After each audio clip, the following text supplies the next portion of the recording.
Mga minamahal kong kababayang Marinduqueño, sa ika-106 na taon ng muling katatagan ng ating lalawigan, tayo ay hindi lamang nabibilang ng mga taon. Binibigyang halaga natin ang bawat luha, pawis, sakripisyo at tagumpay na sama-sama nating hinarap bilang isang bayan. Mahigit 1 siglo na po ang lumipas. Ngunit nananatiling buhay po ang ating diwa ng pagiging matatag ng bawat Marinduqueño. Ilang bagyo na ang dumaan, ilang pagsubok na ang ating napatunayan. Ngunit hindi kailanman nating hinayaang manaig ang takot at panghihina. Sa halip, pinili nating tumindig, pinili nating magkaisa, pinili nating umasa.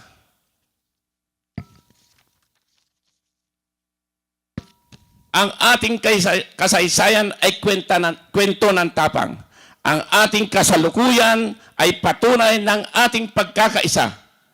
At ang ating hinaharap ay bunga ng sama-sama nating pagsusumikap.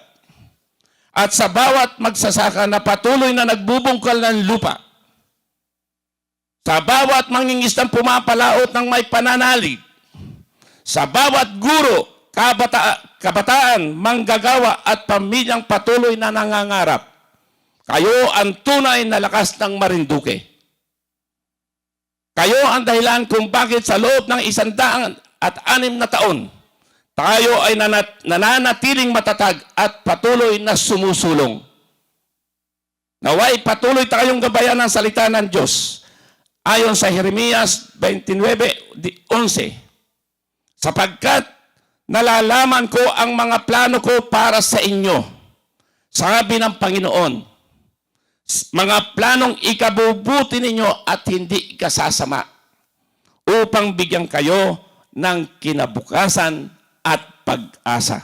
Sana'y tubimo po ito sa inyong puso at isipan. Sana po tayo'y magkaisa. Sa pagdiriwang na ito, alalahanin natin, hindi tayo nag-iisa. Sa ating paglalakbay, hawak natin ang kamay ng isa't isa. At higit sa lahat, hawak tayo ng may kapal. Mula sa kaibuturan ng aking puso, ako ay nagpapasalamat at nagpupugay sa bawat Marinduqueño.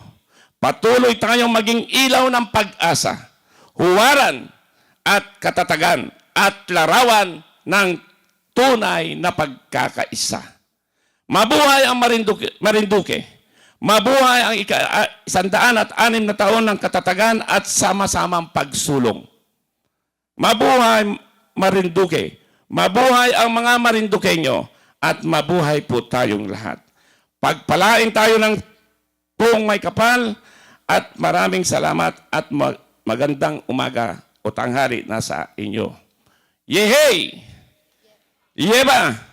At isa po pasasalamat po, special po lang itong aking pasasalamat sa mag-asawang Celso Mataak at Vilma Mataak dahil po sa kanilang kabutihan na sila po ay nagpagawa ng eskwelahan doon sa Barangay Poktoy. Sir, ma'am, maraming salamat po sa iyo. Saludo po kami sa inyo. Palakpakan po natin sila.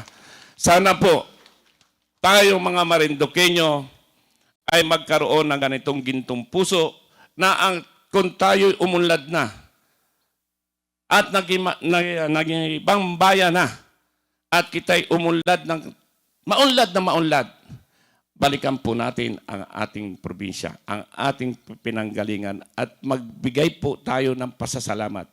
Ano man pasasalamat natin sa ating pinanggalingan, ito po ay pagtiktanaw natin o bayad ng ginawa sa atin ng ating bayan. Ano po? Yun po, magbalik po tayo. Bigyan natin ng muling pag-asa ang mga kabataan, lalo na kung eskwelahan.